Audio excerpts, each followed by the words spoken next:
Свет луны падал на иву перед домом. Ветер повалил ее на землю, а дорога была усеяна тенями. По всей видимости, утром должен был пойти дождь. Она чувствовала себя неуютно. В конце концов, сегодня был именно такой день. Она посмотрела на засаленный лист бумаги. Сколько раз она его использовала?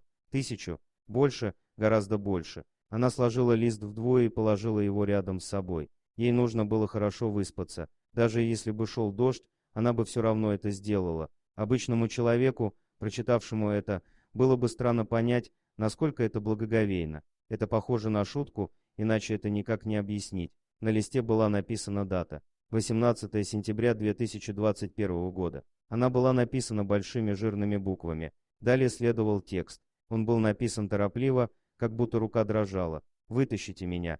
Я не знаю, правильно ли это, но сделай это, пожалуйста. Я тебя очень люблю. Твой сын». Как будто тот, кто писал это, сомневался, стоит ли вообще это писать. Это было видно даже по почерку, его сомнения. И вот настал тот день. Старуха не знала, что делать, копать или не копать, и когда это делать. Она не могла уснуть, все думала. Вскоре она погрузилась в глубокий сон. Ей снился ее сын, дождь, яма, грязь. Она проснулась от удушья. Но в этом был виноват сон. А еще, как ни странно, кот. Он просто лег на шею женщины, испугавшись ветра. А он бушевал всю ночь. Старуха подошла к окну. А сегодня будет отличный день. Она вздохнула, посмотрела на пушистого питомца. Тот сидел на окне и умывал мордочку. «Мы не можем ждать», — решила она. «Надо идти к ее сыну». Она не стала завтракать, оделась и поспешила к двери. Она не покормила кота. Она должна была вернуться и дать ему что-нибудь поесть. Лопата была с ней,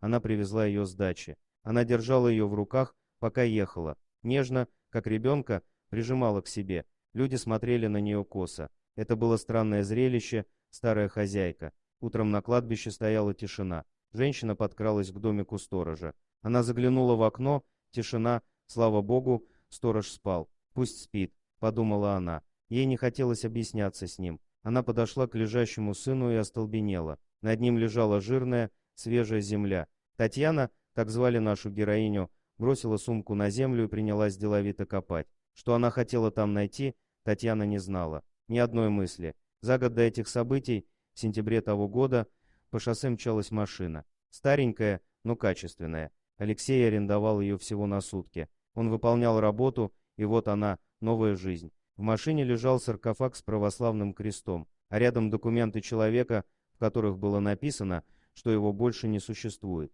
Алексей провожал себя в последний путь. Пусть все думают, что его больше нет. Так и должно быть. Он ехал к бабушке в деревню. Леша был следователем, молодым, но умным. Но он не мог подумать, что преступников надо не ловить, а защищать. Он не хотел этого делать. Все началось с громкого дела, пострадала молодая девушка. Делом занимался Алексей. Все думали, что дело зависнет, но этого не произошло. Леша взял за жабры крупного бизнесмена. Почему дело застопорилось, стало очевидно. И Леша тоже понял, что ему будут мстить. Слишком много он узнал. Алексей решил избавиться от себя, разыграть своеобразный спектакль. О своем деле парень молчал, никому не доверял. Дорогие друзья, если вам понравилось видео, поставьте лайк, а также подписывайтесь на канал, где найдете еще много интересного.